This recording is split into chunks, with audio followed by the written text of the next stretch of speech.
This is my first thing in the morning thing that I love, right?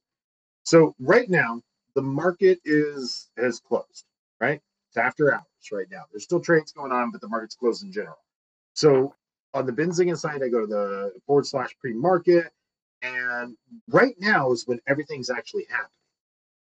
Believe it or not, like there's a lot of crazy shit happening right now. So regular trading hours occur, and then after the trading hours occur, earnings are done, and these different reports come out. And let's see if we can find today's the 16th, so I guess it came out today.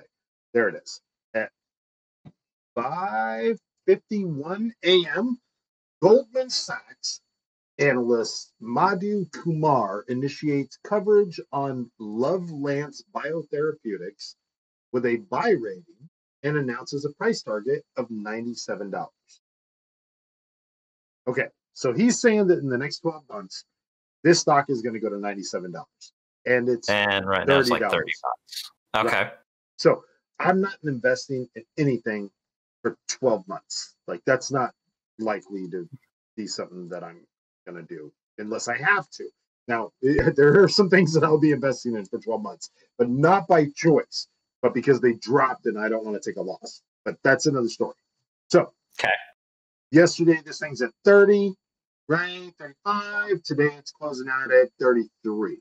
So this thing feels the bump in the pre-market hours, right? Or the after hours last night. One of the two. I don't know. Point is it does, but it doesn't. Yeah, whatever. So the point is that this. So I look at this guy and I check him out. There's another site I go to called Tip Ranks, and we can go to Tip Ranks. Let's see. I think Benzinga is working on something.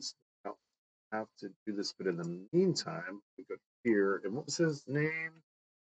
Mahdu Kumar, right? Yep, there he is. So I can go here and I can look and see this guy's success rate is 50%. Right? So hey, that's more than a weatherman. Oh no, the weatherman's gotten pretty good over the years. Weathermen are only accurate 33% of the time. I don't know. Is this his first name, Kumar, or is this okay? Kumar's a lot of times first name, right? Anyways, whatever. So Kumar is right as much as less than a coin toss, or as much as a coin toss. It's 50%. I don't know, but his average return is 18.9%. Doesn't show what his average loss is though. I should have paid attention. Well, his average loss would be the remainder, so it's going to be the what is that? 81.1%. I'm not liking. So be honest with you. So here's my problem with all of these things. Like I know that people can learn things. I know that people can absolutely be like, yeah, that's going to be a good one. But the comment you made about him being accurate 50% of the time, that's because it's a fucking coin toss. I could be accurate 50% of the time and do something stupid like I probably would, to where I would only invest in companies because they have a cool fucking name. Or because they're delis.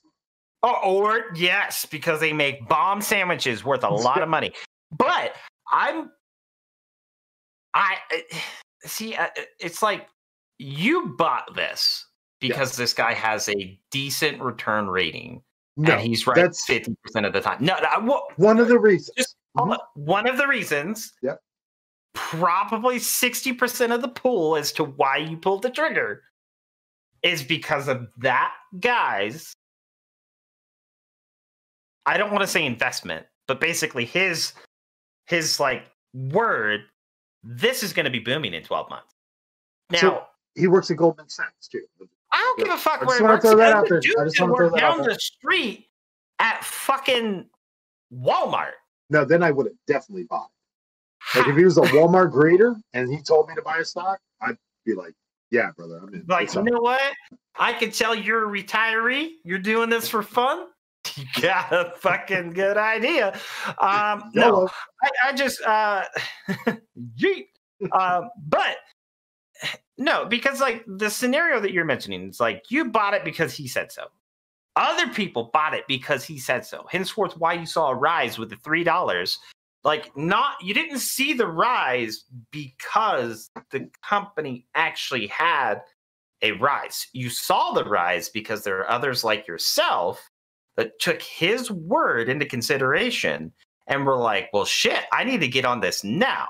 Who's to say he did not already have investments himself with this company and was just looking for an opportunity to bump it a few dollars so he could dump it? Now you're thinking. Not because he's going to dump it. I'm not worried about him dumping it because he's an analyst, right? An analysis. He's the analyst. Analysis. He's an analyst? Analyst? Oh my God, I can't speak. He's a person that says stuff. So he says, right? I'm hoping this is not rated for kids. No, definitely not. But people judge him based off of what he says. He works at Goldman Sachs, who also Goldman Sachs at one point in time, just a side note, said that Bitcoin was trash. And then later, one of their employees, I'm pretty sure it was Goldman Sachs and not Morgan Stanley, but one of their employees left, went to like the Bahamas, started up like a Bitcoin fund. And then a couple months later, the Goldman Sachs was like, yeah, Bitcoin's awesome. So, side note, something done. This is a few years ago. Yeah. Anyways, so my point is these. I would like to know. I'm reading Rich's comment in chat. I'm just like, yeah, you're gonna get that. Is he buying it? Oh no. No. He's just talking about the analyst. The analyst. Yes, thank you. That is the correct term. I knew it was something like that. So the analyst.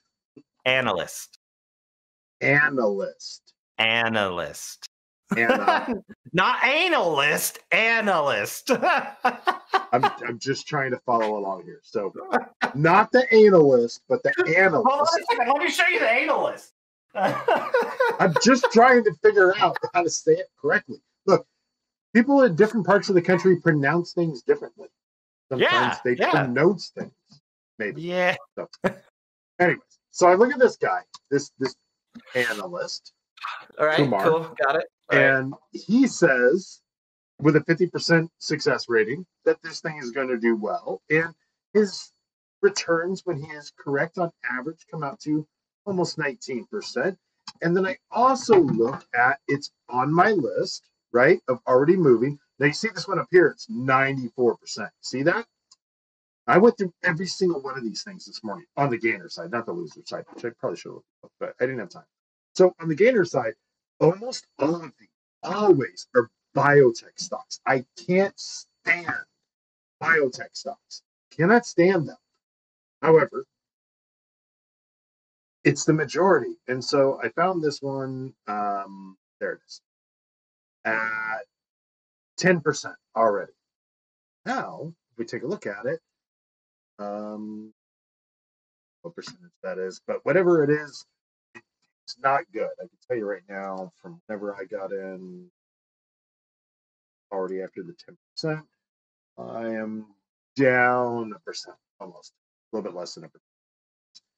So the goal was, the play was that they had some news back here on the 9th. They had some news that highlights clinical data updates for its advanced melanoma candidate during American Association for Cancer Research annual meeting, April 10th, right? So I don't know what that means, but they're like, hey, we know how to do some stuff with cancer, right? With melanoma treatment, which sounds that doesn't sound good to you. I feel like you need to like read up on something, but continue. All right. Okay. So there's that. And then I could go back and look further, and I normally would a lot of things, but on this one I did not. On this one I was like, okay, we got that, and then we're going to go ahead and take a look at it on the 9th, and we're going to see that on the 9th, like every time things happen, it just dropped. So that news comes out, and I don't know what time that news was. So you're saying that this dropped on the 9th of this month, right? Well, it dropped, but it didn't drop. So this is This is at on the 9th it came out at 6 a.m. Okay. in the morning. Let's go back for a second. Uh-huh. When did Mr. Kumar state that there's going to be it's right here. So he said it at about what is that, 5:51 a.m. On the 9th. So the 9th is when he said that it was going to have an increase, right? So no. That's okay. the 9th is Okay. when So regardless, here's my point. Here's my point. That's what he said this morning. Okay. Yeah. So I want you to take this reported this morning. Take this into consideration. Okay. His average return is less than 20%. And he's estimating this, and he has a 50-50 chance of being right or totally wrong. Yes. And he's trying to state that this is going to quadruple. No, triple. Sorry, triple. It's going to triple because it's going to be like 97. And it's like within 30. like 12 months. So within like 12 months, it's going to triple. Mic off. Was he at the meeting? Mic on. Does he might have know something that we don't know? Was he already an investor and got to a stockholder, like a shareholder meeting, and like, oh, we're going to be announcing this and we're going to be announcing this, and like, I know it's like, it looks like, I'm not saying the guy does insider trading. I wouldn't accuse anybody of that. But what I'm saying is there has to be a way to get information without doing insider trading in order for you to provide these estimates. However, I could be right 50% of the time. Invest in Amazon. I guarantee you it's going to continue to rise over the next 12 months. I don't know about that. I don't know about that one. But so here's my thinking. Right? So Kumar's numbers don't look that great, right? I don't follow him as an analyst. But Goldman Sachs, I gotta show some respect. They obviously know something, right? And he's up there as one of their analysts. So you already downplayed Goldman Sachs because they said Bitcoin was stupid. Oh no. Keep in mind what I'm saying. I'm not saying I'm downplaying them. They said it was stupid. One of their top members left their firm and became just a fund manager for cryptocurrency, right? So in general, Goldman Sachs is like not one person. It's made up of multiple different people. Okay, they were just mad because their employee left. I don't know.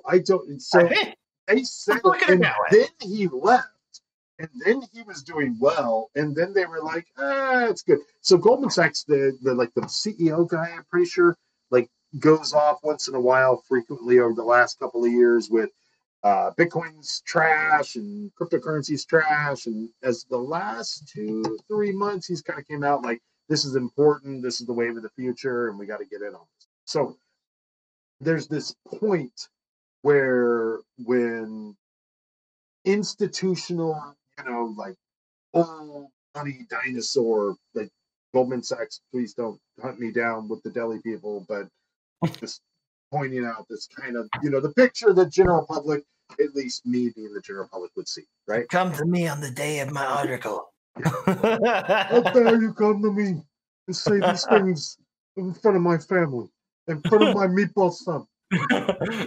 In front of my juicy stuff.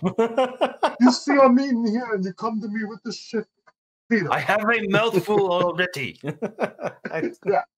So when he comes to the point of saying like this is real now, he says this when Bitcoin is at 35, 37,000, 32,000, somewhere around there. It almost doubles, right? Now I'm not saying Kumar is the same as his opinion. What I'm saying is that Kumar's ratings matter.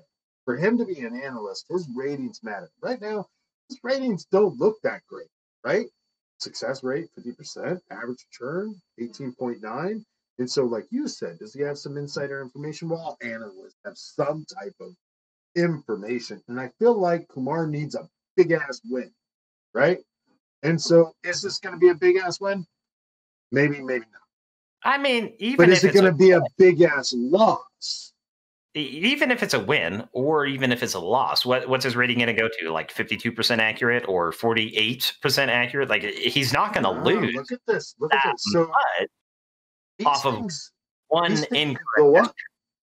These things can go up huge percentages, right? So this MER telemanagement thing 94%. These things can go up 200%, all kinds of crazy numbers. They can go up. So here's my thinking. My thinking is that he's not putting his name on this over a course of 12 months if he feels as though it's going to lose heavy. Now, is it going to win big? Maybe, maybe not. I don't like biotech stocks because they got a huge chance of winning, but they also have a huge chance of losing. So my guess is on the, I have a lower chance of the downside. That was my guess. With the still possible chance of a decent upsize, if not a big windfall. So. All right. So which biotech company is making the robots? No, wait. He's making robots with the biotech. That's different. No.